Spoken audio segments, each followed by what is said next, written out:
श्री ब्रह्मचैतन्य गोंदवलेकर महाराज प्रवचन 21 जानेवारी। नामाचा अनुभव। नामाचा अनुभव कोणता?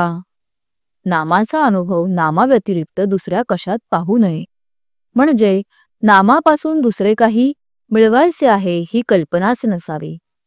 नाममुखी येते हाच नामाचा अनुभव। ज्या प्रमाणात आपल्या हातून नामस्मरण घडले त्या प्रमाणात आपल्याला नामाचा अनुभव आला असे समजावे। अखंड नामस्मरण टिकले की पुरा अनुभव आला। नामस्मरण करता करता चित्त एकाग्र होते। देहबुद्धी विसरून नाम घेणे हेच निर्गुण होणे आहे। मी कोण आहे हे कसे ओळखावे?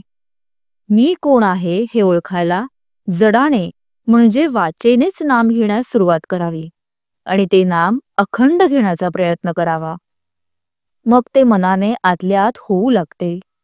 पहिल्यानेच आपल्या प्रयत्नाने मनाला नामाचे वळण लावण्याच्या नादी लागू नये, कारण ते फारच अवघड आहे। नाम घेता घेता देहाचा विसर पडल्यावर मी कोण आणि देव कोण हे आपोआप कळेल। भगवंताच्या नामाचा नाद लागला तर दुःखाची जाणीव कमी होते। दुःखाची जाणीव नसल्यावर दुःख असले म्हणून बिघडले कुठे? काळोख्या रात्री जशी काठी आधार असते तसे संसारात नाम आहे। खाचखळगे काठीच्या योगाने टाळता येतात, तसे मोह, लोभ इत्यादी संसारातल्या अडचणी नामाने समजतात आणि दूर करता येतात। विस्तवाजवळ तूप ठेवले की ते वितळते, तसे नामाची शेगडी ठेवली की अभिमान वितळलाच पाहिजे। हाच नामाचा अनुभव। पण लोक नामाबद्दल ऐकूनच घेत नाहीत। जर कोणी ऐकून घेतले तर ते बिंबवून घेत नाहीत, त्याचे मनन करीत नाहीत, आणि मनन करून ज्यांना ते पटले असूनही नाम घेत नाहीत।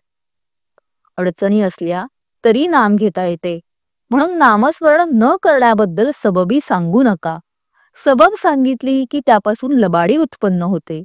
लबाडीतून आळस उत्पन्न होतो आणि आळसाने सर्वनाश होतो। आपण रोज उठल्यावर भगवंताचे स्मरण करण्याचा नियम ठेवावा। स्नान वगैरे गोष्टी झाल्या तर कराव्याच, पण त्यांच्या वाचून अडून बसू नये। भगवंताचे स्मरण हे मुख्य आहे। अखंड नामस्मरण ठेवायला 16 ओळ्याचे बंधन नाही, अखंड स्मरणच 16 आहे। उपासना कोणतीही असली तरी नामाशिवाय ती पचनी पडत नाही। महत्व नामाला आहे। निरनिराळ्या देशांतले अन्न निरनिराळे असू शकते, पण ते पचवण्याकरता लागणारे पाणी इथून तिथून सर्वसारखेच। पाण्याशिवाय कोणतेही अन्न पचणार नाही। त्याप्रमाणे उपासनारूपी अन्नाला पचविण्यासाठी नामरूपी पाण्याची जरुरी आहे। म्हणून नामाला महत्व देऊन ते सतत घेण्याचा अभ्यास करावा। कसाही प्रसंग आला तरी नामस्मरण सोडू नका, त्यातून परमात्मा हात देईल। बोधवाक्य: नाम घ्यायला स्वतःचीच आडकाठी असते, ती दूर केली तर नामाचा अनुभव आल्यावाचून राहणार नाही। जय श्रीराम।